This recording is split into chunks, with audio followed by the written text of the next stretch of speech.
Welcome to Natural Habitat Adventures Daily Dose of Nature. Today's topic, Icebergs Ahoy, a first-hand account of sailing Antarctica, presented by Adventure Concierge Jack Reppy and Adventure Specialist Amanda Rofheart. I'm your host, Rob Mess. Thank you guys so much for being here with us today. Take it away, Jack. Well, hi everyone. My name is Jack, My name's Amanda. and this past December and January, we both had the incredible fortune of going to our sailing Antarctica trip. So happy for all of you to join us today, and yeah, we just wanted to give a firsthand account of what we saw and what we felt and what we experienced, and probably one of the greatest expeditions I've ever been on, and perhaps may ever go on. So thank you again for joining us, and happy to relive some memories. All right, here we are. Out in the field.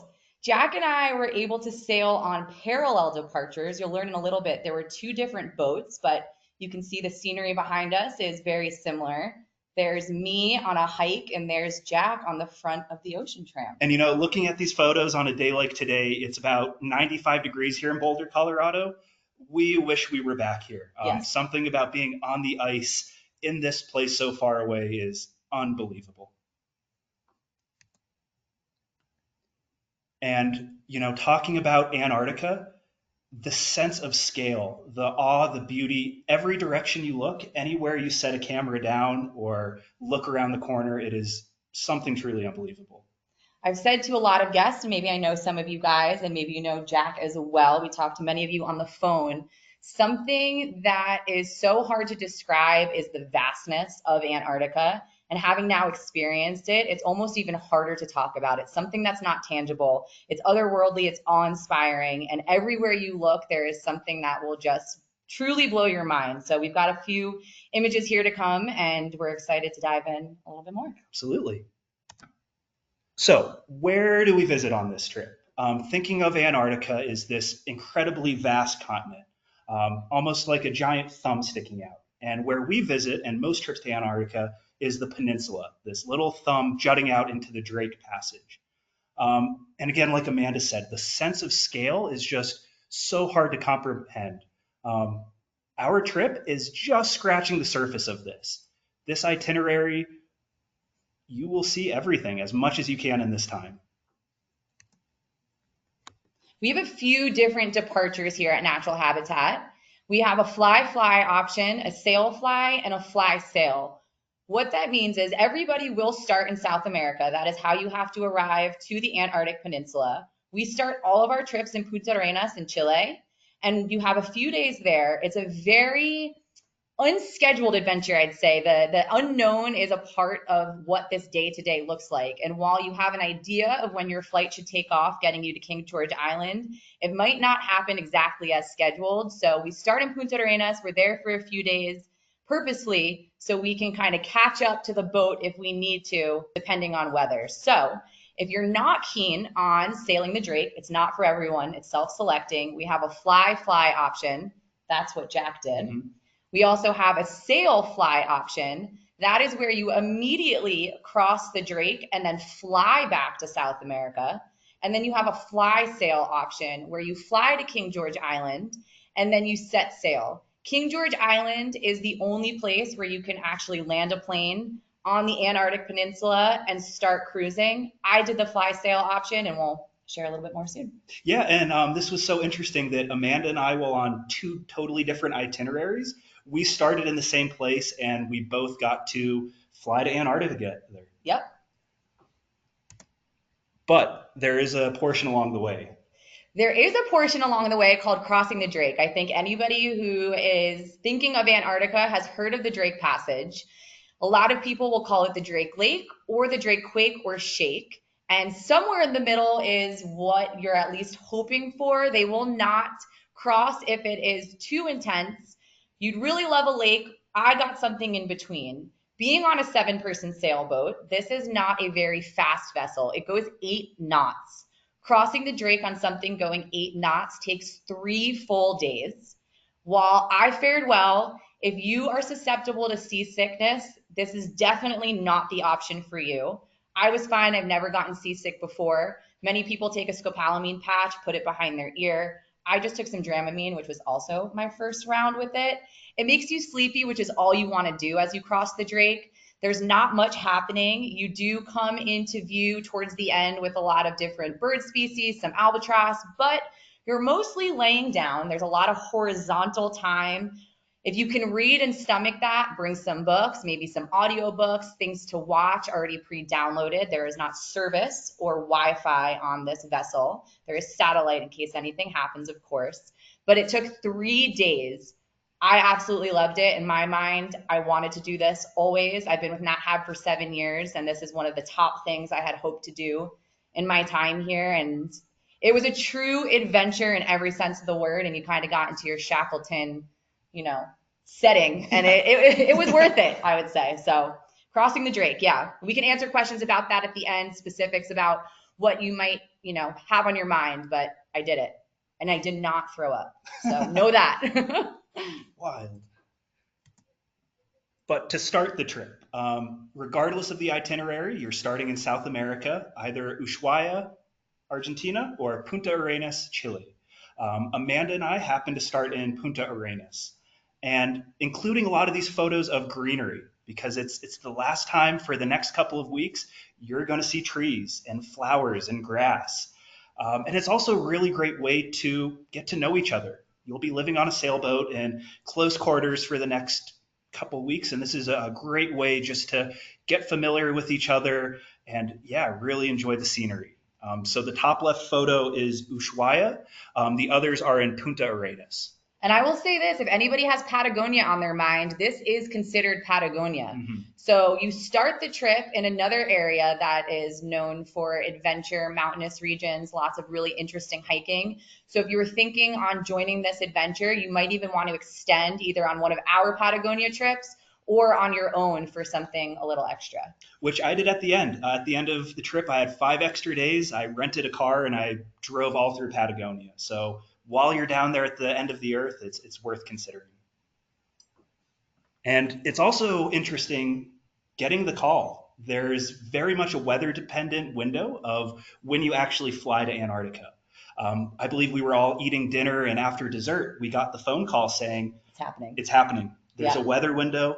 Pack your bags. We're flying to Antarctica tomorrow. This trip has a lot of anticipation. Again, the unknown is kind of the baseline. So you have to be comfortable not having an itinerary, trusting your guides, trusting the weather, and on a whim, just pivoting. So we were lucky we got out as scheduled, but we didn't know if we would. So we got the thumbs up, we got the green light, and it was time to fly. Yeah. If you're lucky, you get one of these planes that looks like a little penguin. I think that's a crowd pleaser for most. But you board this. It is not just Nat Hab guests, but it is filled with quite a few of us. Other people as well starting their journey and embarking on an Antarctic adventure. Yeah, a lot of scientists as well, researchers, scientists, a handful of explorers just like us. It is a standard commercial airline. You go through security, you check your luggage. They had in-flight service. They gave us lunch boxes on the flight. It was great. Probably a better meal than even flying from California to New York. Agreed. So know that you're well taken care of down there in Antarctica. And then you land on King George Island, get off. There is no tarmac. That gravel is exactly what you set foot on, and then you're ready to go. And our guides do a great job too at setting the arrival moment. At least on the fly and fly sail itinerary, it's not as though we're crossing the Drake and we're seeing land for the first time in 3 days. We get on a plane and about 2 hours later, you're there. But looking out and seeing icebergs for the first time, you're going somewhere real deal. I will say one other interesting thing that I wasn't expecting was the pre-landing outfit change. Mm-hmm. So we all were leaving Punta Arenas. We had our adventure gear on, but we obviously weren't in our giant muck boots, our big parkas, our snow pants. It was a little too much to have that. But about 20 minutes before we landed, our guides got us all together.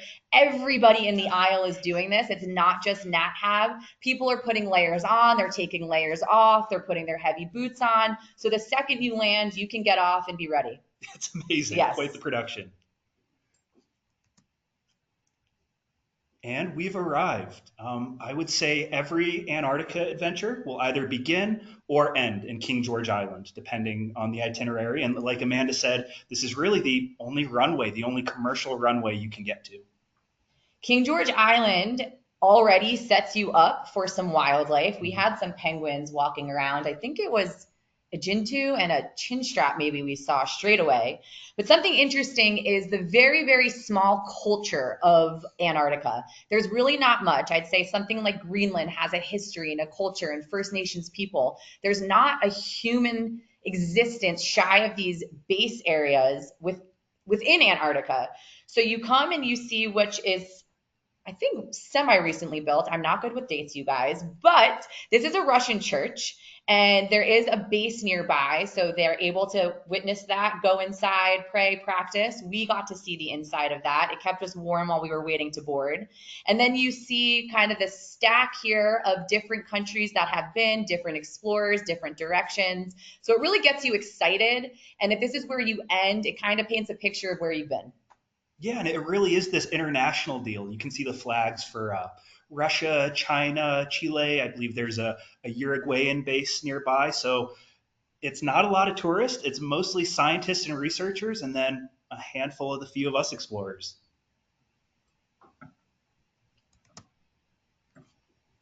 All right, we set sail at the same time. Yeah, both of our sailboats were anchored in the bay. We could see the Ocean Tramp, my ship, and the Australis. And Yep.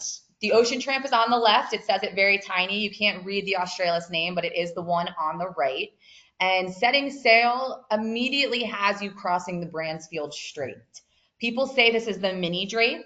So even if you do not sail across the Drake, it's quite a long crossing day to actually get you to the peninsula where you have your daily excursions, set anchor, and move around from there. Yeah, and so beginning at King George Island, it's part of the South Shetland Islands. So while Antarctica, it's not technically part of the peninsula.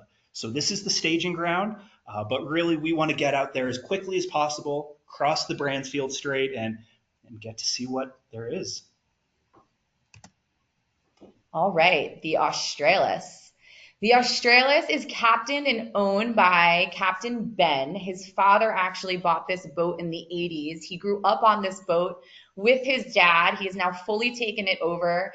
And Natural Habitat is the only adventure crew that gets to be on board with Captain Ben. Other than us, it is BBC, Discovery, scientific research. Captain Ben is known for his work with the orcas. He has a lot of Norwegian scientists were actually coming on board after Natural Habitat. So again, shy of us, it's all for science. It's pretty neat to be out there with him. It's Captain Ben and 2 crew members. You have your bosun, who is your chef. You have, your cleaning crew, who's also a deckhand. Everybody is a part of this adventure, including ourselves, all hands on deck. And it's really fun to be able to navigate with them, make choices with them. And as we get through this a little bit more, you'll see how each day is fully nimble and really up to us and them in how it all kind of goes down. Absolutely. All right. That's our little team here. You can see us all in our Mustang suits. Mustang suits, if you don't know, not only are they very warm, they are considered a flotation device. So while wearing one of those out on your excursions in a Zodiac, a smaller boat that you take off your main sailboat to do, a little bit easier of an exploration, you don't have to wear a life vest. So that's what we're wearing there. And then we do have a little sun deck area. And we're navigating these waters. That bottom right photo, it's tiny, but the boat's in that bottom left there.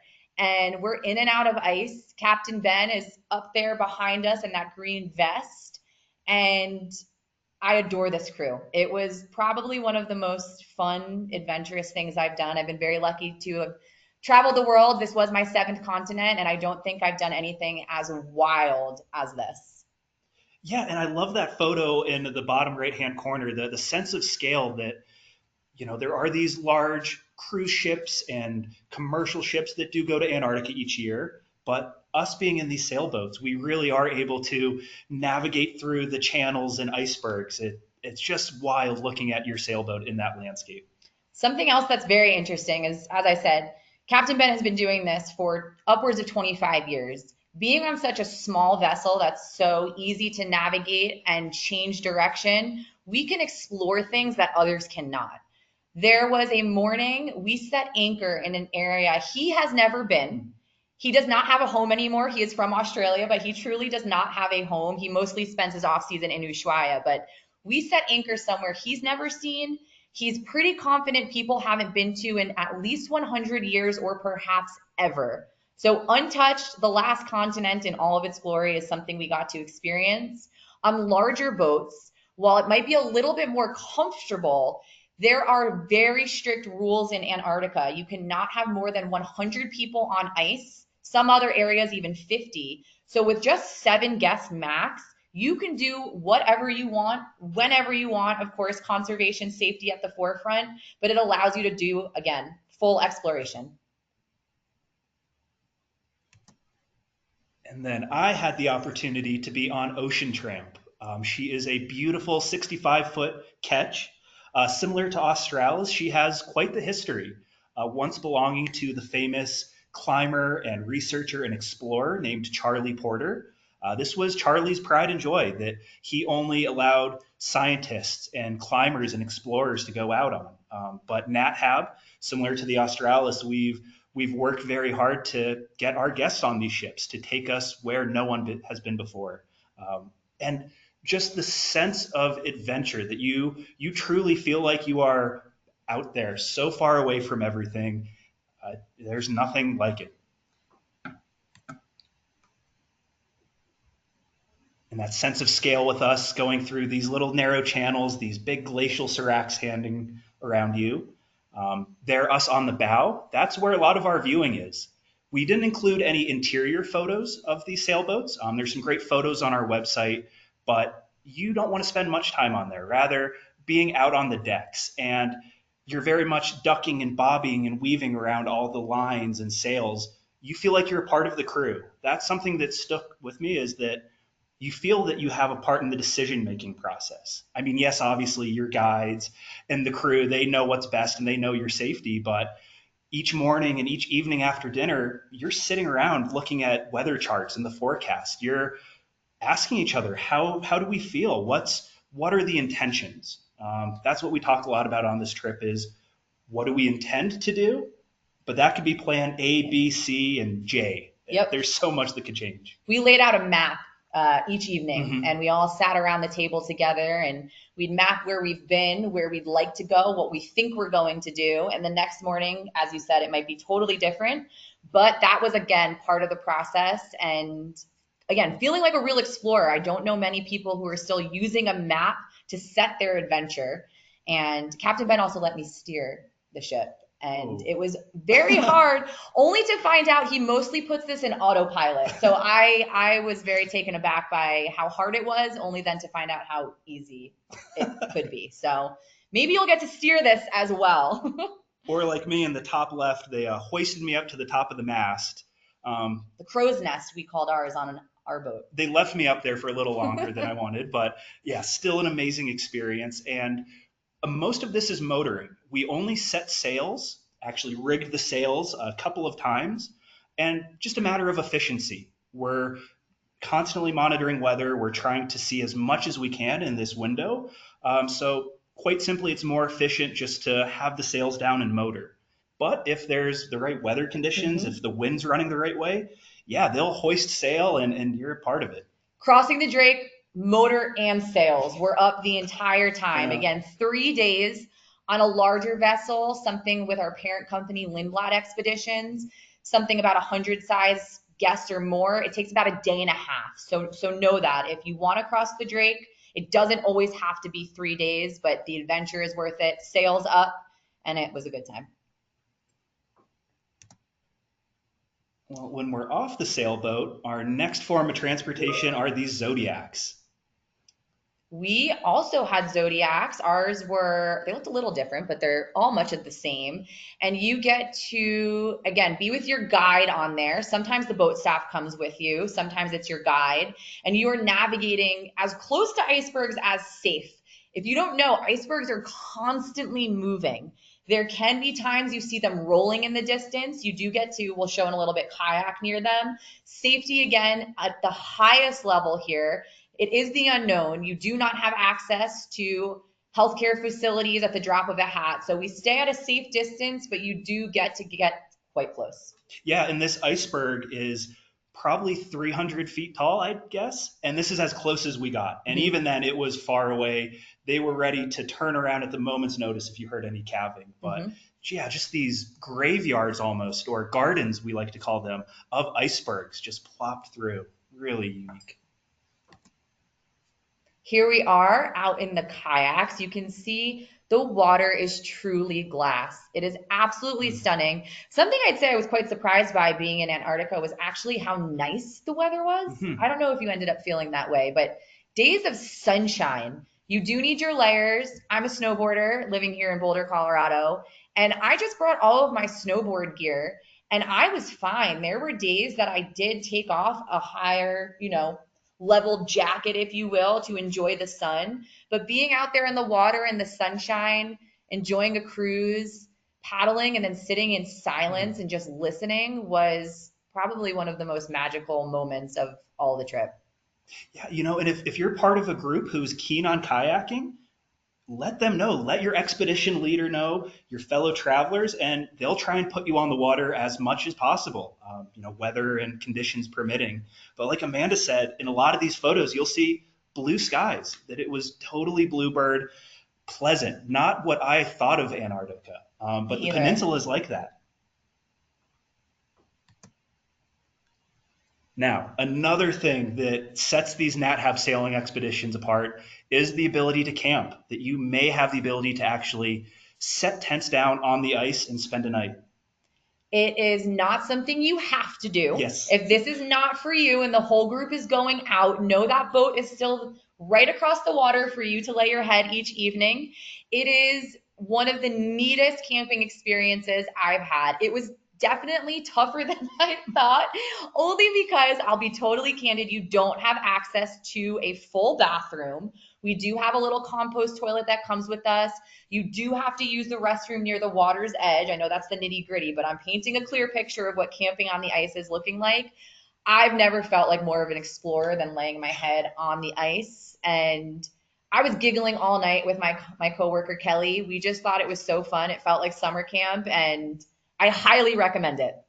And it's not like you just show up and your tent's there with a nice chocolate on the pillow. No, you are, again, making decisions as a group of, hey, that's a pretty place. Okay, well, we then have to go there, dig out our platforms, stomp little trenches around, and set up our own tents. So you are very much a part of it. It's active, and You've never slept better, at least for the first few hours, until the cold sinks in, than after making your own bed for the evening and digging it out. Here we are again with some ice shots. That bottom right one is actually one of my most favorite pictures I took, with just how beautiful it was. You all probably know this, but this is summertime in Antarctica. Daylight is out almost all day. It really doesn't get dark until about 2 in the morning. So that photo was actually taken sometime around 9 p.m., believe it or not. That upper right-hand corner, again, is my coworker, Kelly, and that's our guide, Daniel. He dug us out an ice bar while we were all setting up our tents. He made an ice bar. He brought some hot cocoa. He brought some whiskey. Everybody got to sit at the ice bar, have a hot drink, and just enjoy. Yeah, our expedition leaders, they pull out all stops and these little surprises along the way. Taking you to the most wildest places you can imagine. Ice, wildlife, and more ice. That is the star of the show. Yes, it is. The penguins are hilarious. I was joking that I think they're all drunk. They're all waddling around, picking up rocks, going on their stomachs. Something that was so special, I'd say wildlife-wise, is depending on when you go, you'll see different penguin behavior. We were there just as they were all nesting, waiting for their young to hatch. We did see a few ends on the ground. We were probably a little early for the tiny chicks.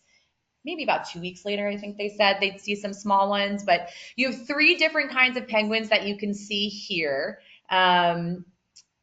Yeah, we only saw 3 different ones, We right? saw 3 different. The broadtail. There's the Adelie penguins, Mhm. which are these.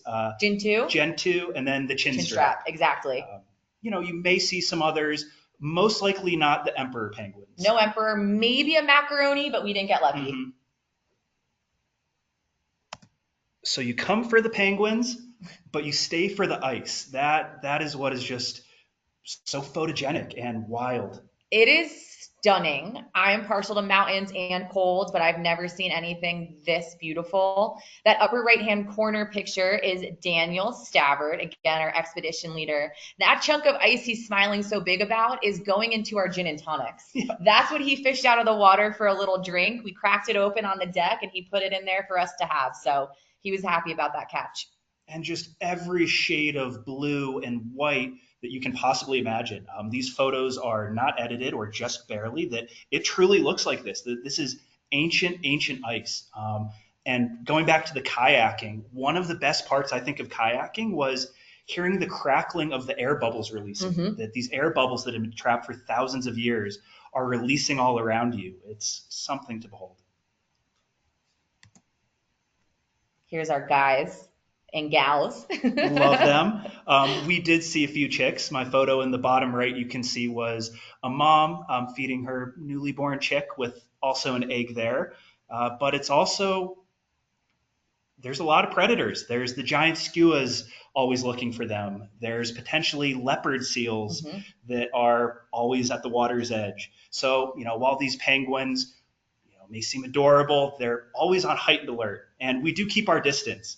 It's quite close though. It's quite close. It's about 5 feet you can get before they start saying no thank you. Mhm. And we have to navigate their highways. There are penguin highways. They truly start to map out areas where they walk consistently to get up to where they're nesting and then coming back down to the water's edge. Sometimes we use them. It benefits us so we don't post hole in the snow or have to dig out our own path, but we're always conscious of where they are and making sure they're happy and we're happy. Yeah, and we do keep our safe distance, but they have no fear and just total interest in people. Sometimes they waddle towards you, and we're all backing up, trying to give the penguins in their highway some space. Check these guys out. Yeah, love the seals. Here, I believe 3 different species. The leopard seal on shore, maybe awaiting its next meal. Then the Weddell seal, just the sounds they make. It's almost otherworldly. They're cooing when they sleep, Yeah. the Weddell seal. They're really cute and they sing. When they dream, they sing. Mhm. The leopard seal is not as pleasant of a sound, but Yeah, but just amazing creatures. And keeping our distance, seeing them sometimes on the icebergs, sometimes plopped on land, but they don't mind us at all. we also got to see a crab seal. Oh. Did you see a crab seal? Mm-mm. All right, it's another one. And the orcas. Antarctica has a pretty incredible orca population. We do everything we can to see them. May not always happen, but we're in constant communication with other researchers, other small vessels in the area, and our captains who are so familiar with the area that is a goal to see them. And we had a pretty incredible experience on my trip. There's a video on our YouTube channel, but we got a report of the day before they had seen orcas in this area. That was all the intel we had. It's a huge area. There may be some orcas, but we set sail and lo and behold, scanning with our binoculars, we saw some fins, probably a mile away. And our captain, instead of getting closer to them, just decided to turn the engine off. Let's turn the engine off and see what happens. And 10 minutes later, this pod of orcas all came, surrounded our boat, and looked us all in the eyes. It was one of the most incredible wildlife experiences of my life. Some pretty incredible photos from one of our expedition leaders, Colby Brockfist, of the orcas doing spy hopping. Really interesting behavior. Well, they'll stick their head out, and a penguin may be on the menu that night. I'd say humpbacks are probably most common to see.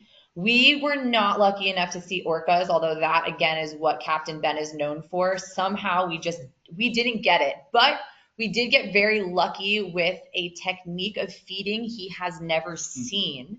There is bubble feeding, where one humpback will start spinning under the water, creating bubbles where the krill will come to the top. So one of them can then open their mouth and get dinner for the evening. Swipe feeding is when one of them will take their fin. It's usually just to feed themselves. We saw about 4 or 5 swipe feeding together, which again is something he has never seen. It seems to be some new behavior. It might be because of water temperatures, krill supply, but it was pretty fascinating to witness that. And this isn't even on a zoom too much. No. This is close.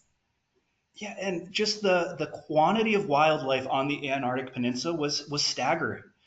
Maybe I had this misconception that it's, this alien landscape. There's not much terrestrial life, but the krill populations that support humpbacks and orcas and everything that's down there, it's this seasonal explosion of life that we get to witness. And yeah, we love the humpbacks. Here's some great photos of the whale flukes. We got to do a great deal of citizen science research. That's something that's a big part of the trip, is recording the wildlife you've seen. And naming it. And naming it. You can name it. Yeah. Each evening you'll sit down and learn as well. You'll get presentations. The guide might ask what you're interested in knowing more about. There are multiple types of orca species, type A through D, and then subsets from there. And some migrate north, some stay south. So you might not see it all, but you really are learning about it. Yeah, and one of my favorite times was just staying in the saloon during downtime and flipping through guidebooks and maps and really studying what you've learned each day and what you could potentially see the next. Just more jaw-dropping imagery, and this is really at every corner, and it changes drastically as well. The types of mountains, the types of icebergs, but this is a constant view for 14 days at sea. Yeah, and I think it's important to talk about, again, that there really is no set itinerary. I think it says, 14 days exploring the peninsula. That will look wildly different on my trip versus Amanda's, versus the people who went the week after us. We had an experience in hoping to cross the Drake. It was on everybody's mind for about the whole 2 weeks before it happened. Again, I did a fly sail, so I ended with the Drake. We had planned to cross. There was a very big storm coming. So we pivoted. We did a half day of sailing to set ourselves up for success. In doing that, we stumbled across a beach full of elephant seals that we would not have seen otherwise. Again, not on the schedule, not what we were hoping for the Drake crossing in terms of timing, but it gave us a wildlife experience we wouldn't have otherwise gotten. Yeah, it's amazing what we're able to do in these small ships. That's all we got. That's all we got. And I wanted to share this photo, which, was one of the best moments of the trip. This was probably 10 p.m. The sky still on fire with every shade of pink and orange imaginable. And off in the distance, we saw these humpbacks. You could see them breaching, feeding, blowing in the air. And there was also another large cruise ship that was also sailing to wherever they had to go. And they just kept going. They must have seen the whales. They kept going, but we stopped. We stopped and turned the engine off and really had a chance to be a part of it. We don't have a set meal time. We don't have a set activity. It is so organic. And if there's something that is more exciting than your plate of food in front of you, we will not force you to sit and have a meal. It will be waiting for you. You can have experiences like this. If you'd like to go to bed at 10 p.m., feel free. But if you want to sit out there on the deck and do some whale watching, someone will be up with you to do it. Absolutely, at all times. And, getting back to civilization, when this all does end, and you see people on shore and you tell them that was us on the Australis, that was us on Ocean Tramp, it's hard to believe. We feel like cowboys, like adventurers, like true explorers out there. So we've got some time for questions. Rob, if you want to take it back and have a few come our way, we'd love to answer them. All right. Thank you both so much. Now, Before we start in with the question and answer session, I would like to remind everyone that you can submit your questions via the question field in your control panel. And if you're interested in traveling to Antarctica with Nat Hab, you can visit our website at nathab.com for trip details or call us at 800-543-8917 to speak with an adventure specialist. All right, with that, let's get to some of these questions. So, what month does Nat Hab run their trip? December through February is when we are out there in Antarctica. And we were both there during Christmas and New Year's Eve, so over the holidays. And don't be afraid if you don't want to leave for that time. What they did to make it so special, the New Year's Eve celebrations we had, Christmas morning meals, it was something like being part of a family. Great, thanks. So if I'm just a single person and I want to go on this trip, is that okay? It sure is. We do not have single cabins available on either of these small sailboats, though. Everybody has to share. You might get lucky in that you sign up as a share, but you do not get matched and the room is yours. These are tight share quarters no matter what. There is one restroom for everybody to share. Our boat has a small sink in the room, so you can do your own washing up, but you do share a bathroom. So I like to highlight that in terms of a self-selecting adventure. It's not for everyone. I get creature comforts and space, but please join us if you're solo. Both of the guests on my trip were actually traveling alone. Everybody left as friends, and I'm still in communication with them, so it's a blast. Yeah, and day one, there might be a little hesitation. I don't know these people. We're going to live together for the next 2 weeks. By day two, you know everything about each other. You're best friends, and you feel like you're part of the crew, the family. It's very easy. So what's the average temperature during this trip? Ours, again, we got quite lucky. I don't even think we had a storm. We had a little sprinkling of snow. High 20s, 30s is really what it's sitting at. And when the sun is out, again, if you're not from the mountains or you're not used to this climate, when that sun is out, it is strong. It feels so much warmer than it really is. On average, high 20s, low 30s. Yeah, like the night we went camping and spent a night on the ice, I think it dipped down just below freezing, high 20s. So yeah, no single digits. Not to say it couldn't happen. Anything could happen out here, but actually it was quite pleasant most days. If you've been on our Northern Lights trip during the same seasonality, that is much, much, much colder. So it's nothing like that. If you could do that, you can handle the climate in Antarctica. Definitely. Great, thanks for that. So can you talk about the food on the trip? What are we going to be eating? You will need a diet by the end of this adventure. We are feeding you constantly. The crew does incredible provisions, and you have breakfast, lunch, dinner, snacks along the way. Again, because it's a family, the kitchen is not closed off. If you want something and there's a snack available, please help yourself to the kitchen. But it's a variety. While you are on a boat, fresh fruit and vegetables is always available. Yeah. And fresh produce throughout. I thought it was totally gourmet. One of my photos that I love is we're all holding up these eggplants that they purchased, I think, 2 months prior in Ushuaia, but it doesn't spoil or grow mold because there's no bacteria that can grow here. No humidity. No humidity. So, they have these ice chests and coolers full of incredible, ripe avocados and just amazing, amazing food. It's bountiful. Any dietary restrictions or preferences can be met. That's not a problem. Whatever your preference is, we can accommodate that. Great, thank you. How much time do we spend above deck while we're sailing? That is your choice.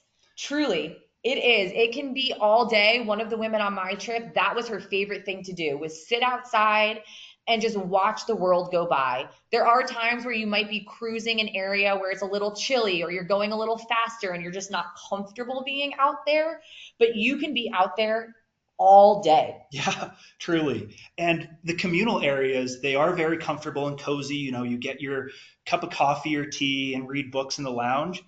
I was out on the deck as much as possible or up in the wheelhouse with the captain, just watching the world go by. So it's an open bridge policy, open wheelhouse policy that go hang out with the captain and crew as much as you want. Go put on all your layers in a life vest and sit on the deck. So no forced way to spend your time. Mm-hmm. So let's assume that I love to see stars and I want to stay up till 2, 3 o'clock in the morning. Are we going to get clear enough skies to see stars or even the southern lights? Good question. That is a hope, a wish, and a dream. It is something that a gentleman on our trip was very, very keen to see. We weren't lucky on seeing the southern lights, but yes, stargazing, it happens. It's out there. It is a possibility. And our guides will kind of be tracking the weather, and they can set you up for success and tell you before you go to bed that evening, hey, tonight's the night it's most likely. So if that's what you're keen on, just tell your expedition leader and they'll do their best to facilitate that. Yeah, and it speaks volumes to the small group nature of the trip that if there's a certain activity that you're particularly keen on, kayaking, camping, stargazing, a certain type of species you'd like to keep an eye out for, we have that flexibility where we can pivot to some degree to try and make things happen. All right, thank you. So how long is the flight from Punta Arenas to King George Island? About 2 hours, right? Less than 2 hours. Less than 2 hours. It's quick. Hop, skip, and a jump. But when you look out the window and you see icebergs for the first time, that's magic. Yeah. Do you recommend that we bring goggles, like ski goggles, for the crossing or anything like that? I didn't need them, didn't even think about it. Again, back to our Northern Lights trip, which is in the Arctic on the complete other side of different pole. I always recommend that for our Northern Lights trips. The wind, the temps are just really, really unmanageable. This is not necessary. Bring your sunglasses. You know, we give you buffs when you join us as part of your booking gift. Put that on, a little scarf, you're fine. You don't need those big goggles. Yeah, our packing lists are really great of what's provided and what you should bring on your own, but I never felt the need for the goggles. What is the ventilation below deck and in the sleeping areas? Yeah. Our cabins had a heating system. When the motor was running, it was fully generating heat. When you turn it off, it kind of cools down a little bit, but it is heating while it's moving. Same for the water in the shower system. And I think your boat was similar. I think they all function on some very similar to that similarity. There are little windows that they do not really want you to open, to be honest, in our cabins, because if waves do come up, it starts to leak. But it never felt stuffy. I was never cold. Honestly, there was times I was actually a little bit too warm. Same. But full flowing, nice fresh air. That upper deck door to, you know, where the captain's hanging out and outside is always open. So no, there's not air conditioning. It's not necessary, but you've got fresh air coming in and out. Yeah, and you know, each individual cabin has a door that you can close for privacy. We ended up leaving ours open or mostly cracked just to help with condensation, to not only get the heat flowing throughout, but just decrease condensation. And never once did I feel stuffy or cold or uncomfortable in any way. It was like sleeping in my bed at home, except you're on a rocking sailboat. Great, thank you. So are there typically less people on the Drake Passage part than there were when we get to the peninsula? To be totally candid, I have no idea because I was not on deck during the Drake. But yes, it is true. There are less people crossing the Drake. We also didn't see that many boats, period. None. Hardly. Maybe 3 I could think of that we passed in the distance. It's that remote. And because of our size in vessel, it allows us to get away from all of what is considered a touristy destination where these bigger boats are permitted to be because they can let more people on. And it's not like being on safari in a big national park. If you've done some of these, you know, different wildlife adventures, although with Nat Hab, we always stay off the beaten track and private reserves and things like that, you really don't see people out here. But you're not on deck much during Drake. Yeah, and just in general, I think we maybe also saw like 3 other larger vessels in the area. And when we did, it was honestly kind of exciting. Strange. Yeah, you're like, there's people, and we all go out on deck, and they were taking pictures of us, like, who are these people out in the sailboats? And likewise, us, all waving to each other. But then ships passing in the night, we're off. So, what is the likelihood that we're going to see orcas? I'd say pretty likely, Mhm. to be honest. Pretty likely. Again, it's Mother Nature. She's got a mind of her own. We can't guarantee anything, but pretty likely. It was surprising my group did not see them. Yeah, and we can usually tell the habitat that's best for them. There's no guarantees on that, but our expedition leaders, since the focus is on nature, they're part of this group called IATO, which is this treaty of different ships and researchers in the area where And an oath to protecting. It's an oath to protecting. So, they might not be telling each other every single location of every animal, but they're talking to each other about what you've seen each day. Is an animal behaving kind of oddly, or is it a certain migration pattern they're noticing? So we might have a good idea, but you can never tell. And we go during December through February specifically for the wildlife being at its peak. Mm-hmm. I mentioned a slight seasonality in baby chicks for penguins, but you're at peak whale season, period. So you can't pick a bad time. Absolutely. So, how safe is the trip? Do you ever feel like you're in danger? Never once. Never once did I feel my life was in danger or that anything was risky. Yes, you're out there, but the precautions they take are unbelievable. Anytime you're on deck, it's a strict policy of life vest at all times. It's the buddy system that if you are going kayaking or hiking excursions on land, everyone is always in sight of each other and communicating. And yeah, the things the crew and our expeditions leader did to make us feel safe was remarkable. Again, Captain Ben has grown up on this ice. I have never trusted somebody more in such a dangerous situation. And crossing the Drake, I had no hesitation or reserves. I did tell my mom, do not watch YouTube videos of the Drake crossing prior to me leaving. But Kelly, who I was with, one of my other coworkers I mentioned previously, she has two very, very young kids who she not willingly left at home, but was here for the adventure. And I think maybe was a little nervous before going, and it's a big deal to sign up. But Nat Hab safety after 40 years in business is something we're known for. Never once was there a concern. Great. Thank you so much. So, can you each share maybe your most surprising memory from this trip, something that you just didn't expect? I'll go first, Jack. Yeah, I was going to say, again, that sense of feeling small in a place that is so big. There's nothing like that I've ever experienced, and perhaps may never again. Just us being these small figures in a small sailboat in the most vast landscape where truly untouched. And it raised the question of what is the purpose of Antarctica? That's something we talked about a lot is, should people be there? Why are we there? And we do a really great job on having the best style possible. So I think like this image, those nights of just being with my fellow travelers out on deck or laughing together in the saloon, that was my favorite memory. I think in this day and age, it's hard to feel small with how connected this world is and how much access to things we have. And this destination makes you feel small in the most beautiful way. Yeah. It's humbling.